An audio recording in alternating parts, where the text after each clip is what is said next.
Gracias por continuar en Observatorio. Mientras el centro de la atención pública está en el cambio de gobierno, hay otro cambio muy importante que se dará también el 30 de noviembre en el Poder Judicial, y es que 2 ministros de la Suprema Corte tienen que ser renovados por el Senado de la República. Para hablar de este tema vamos a hacer un enlace con el doctor Pedro Salazar, investigador del Instituto de Investigaciones Jurídicas de la UNAM, que está haciendo una estancia en Buenos Aires. Pedro, adelante con tu comentario, por favor, sobre este importante asunto. Pues en efecto, el mismo día que concluye el mandato del presidente Felipe Calderón, dejarán sus cargos 2 ministros de la Suprema Corte de Justicia de la Nación. Tanto el expresidente de ese órgano jurisdiccional, Guillermo Ortiz Mayagoitia, como Sergio Aguirre Anguiano, quien hasta ahora presidía la segunda sala, dejarán sus sillas en la Corte después de haber estado ahí desde 1995. En efecto, se trata de 2 de los ministros con mayor presencia en el máximo tribunal y además de 2 personajes particularmente interesantes porque representan, por razones técnicas, pero también por su cosmovisión y su visión de los asuntos, al ala más tradicional de la Corte mexicana. Así que su reemplazo es sumamente relevante, no solo porque representa 2 votos dentro de un órgano colegiado que, como usted sabe, se integra por 11 personas, sino porque también desde el punto de vista ideológico e incluso desde el punto de vista técnico, la renovación de estos 2 ministros podría eventualmente inyectarle a la Corte nuevas dinámicas y nuevas maneras de deliberación. Es importante señalar y recordar cómo se nombra a los ministros de la Corte. El presidente de la República debe presentar al Senado una terna de candidatos para cada nombramiento, es decir, 2 ternas, 6 nombres, y los senadores, después de hacer una valoración de los perfiles de estas propuestas, deben pronunciarse a través de una votación que, de resultar ser calificada, entonces lleva al nombramiento de los ministros. Es posible, la Constitución lo contempla, que esta mayoría calificada no se logre y entonces que las ternas regresen al Poder Ejecutivo para que el presidente de la República reformule nuevas propuestas y las vuelva a presentar al Senado. Si en esta segunda ocasión no se lograra la mayoría calificada, la Constitución mexicana contempla una salida sumamente controvertida y que a mí me parece equivocada,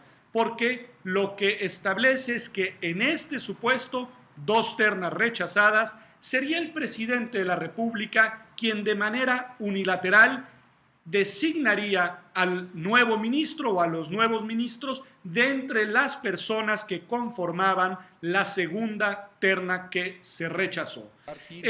Otro tema importante el día de hoy en este contexto, en estos nombramientos, es que el calendario nos ha hecho una mala pasada y no sabemos cuál de los presidentes, por decirlo así, será el encargado de realizar las propuestas al Senado. Todavía hay tiempo para que sea Felipe Calderón quien, dentro de su plazo constitucional como presidente de la República, presente las ternas al Senado de la República. Pero también podría suceder que eventualmente ya no sea él, sino que sea Enrique Peña Nieto, una vez que tome posesión en el cargo, quien inicie el procedimiento de integración de la Suprema Corte de Justicia. Pero hay otra eventualidad que usted ya habrá adivinado y que podría suceder,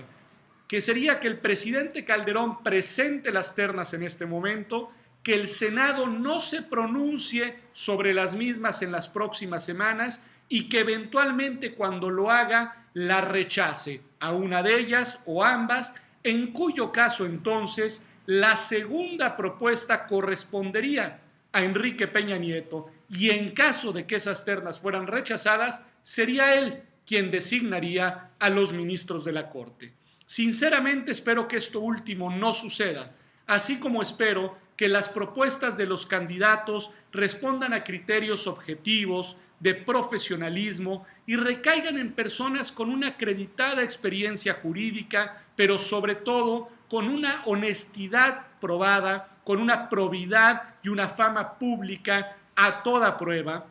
y que se trate de personas que tengan además la capacidad y el talento para entender que nuestro ordenamiento constitucional se encuentra en un proceso de evolución, en un proceso de profunda transformación. Esto último no es menor. Desde hace algunos años han tenido lugar importantes reformas constitucionales, menciono dos de ellas, del año pasado, la reforma en materia de amparo y la reforma en materia de derechos humanos, que deben ser permanentemente interpretadas, explicadas, integradas por los ministros de la Suprema Corte de Justicia. Así que es de la máxima relevancia que los nuevos miembros del Tribunal Constitucional tengan la apertura mental y el talento para realizar interpretaciones que, sin alejarse de lo que la norma constitucional establece, otorguen una mayor protección a los derechos de las personas y contribuyan a la consolidación de la democracia constitucional en el país.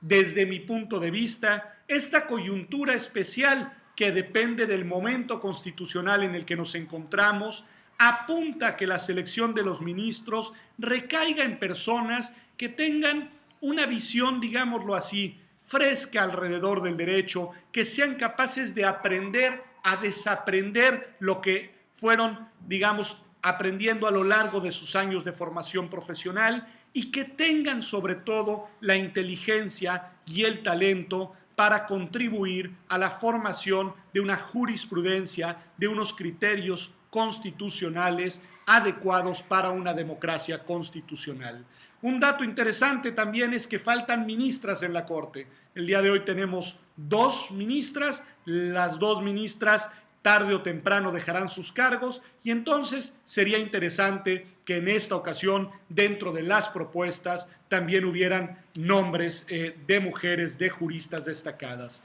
Si a mí se me pregunta, en esta ocasión preferiría que los nombramientos no recaigan en jueces de carrera ni en magistrados del propio Poder Judicial. Creo que es momento de que los nombramientos vengan de fuera de la Corte, porque eso también es sano para el Poder Judicial en su conjunto. Además, creo que en definitiva no deberían de ser nombrados ministros ni los magistrados del Tribunal Electoral del Poder Judicial de la Federación, ni los consejeros de la Judicatura Federal. Estos funcionarios, por la delicada tarea que llevan a cabo, deben concluir sus encargos en donde se encuentran y eventualmente, si quieren aspirar a la Corte, deberían dejar pasar un periodo de tiempo razonable. Lo contrario no está prohibido en la Constitución, pero me parece que es antiético y antiestético. Buenas noches. Hombre, pues un asunto más relevante es difícil encontrar en la agenda inmediata del Poder Judicial y de las decisiones,